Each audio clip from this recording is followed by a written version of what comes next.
Il y a des mecs, par exemple, qui habitent Paname. Tu leur dis, tu supportes qui? Les mecs, ils disent Marseille. Tu leur demandes pourquoi. Ils savent même pas répondre, les mecs. Tu leur demandes, tu connais le Vélodrome? Ils savent même pas ce que c'est. Tu leur dis, tu connais. Ils savent rien du tout. Tu leur dis, c'est combien t'es classé? Ils savent pas. Et là, t'es obligé d'arriver et de faire le mec.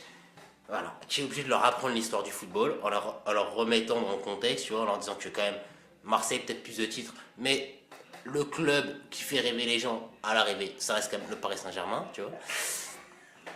Et les remettre bien sûr dans leur contexte, parce que au jour, non non mais à laquelle je vous parle là, il est 1h37 du matin, nous sommes le 21 février 2009. À l'heure actuelle, au classement général, le Paris Saint-Germain est à 4 points du leader. Je sais pas s'il y a beaucoup de choses à dire, tu vois.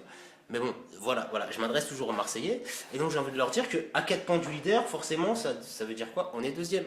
Il y a un moment où, bon, voilà, un Marseillais, quand il sert à rien, il sert à rien. Les mecs, ils ont encore joué en Coupe d'Europe hier, des Pantignols, tu vois. Et ils achètent des joueurs, ils les prennent. En plus, ils viennent chercher des joueurs chez nous. Ils vont prendre des putes du Bois de Boulogne, ils les mettent sur un terrain, et après, ils espèrent faire quelque chose, tu vois. Des Brandao, il l'appelait Brenda sur les trottoirs de Paname, il appelle Brandao à Marseille pour que ça fasse brésilien. Mais le mec, c'est pas un joueur de foot, c'est une pute.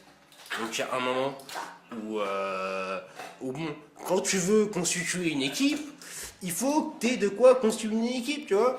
Quand t'as des mecs qui s'appellent, par exemple, Sylvain Victor, les mecs, ils sont comme moi, tu vois. Renoir, sont les lunettes, hop, crâne rasé. Ils fument des manches.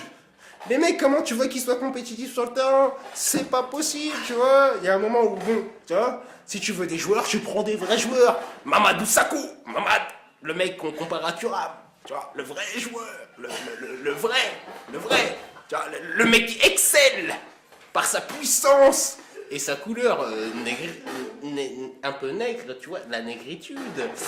Voilà. Non, mais après, voilà comment les Marseillais veulent se comparer à un peuple comme le nôtre. C'est pas possible. Maintenant, je suis pas là pour faire de l'humour. Ça peut peut-être faire rire certains, mais je suis pas là pour faire de l'humour. Moi, je suis là pour faire de la délation, monsieur, et dénoncer un club comme l'Olympique de Marseille, qui est une grosse merde internationale et qui se proclame être un grand club, alors qu'ils ont un actionnaire qui pèse des millions et qui fout de l'oseille. Alors que nous, on a un mec qui s'appelle Sami Traoré. Il fume des wanges et il permet de faire gagner le Paris Saint-Germain. Voilà, alors à tous les Marseillais, je vous emmerde.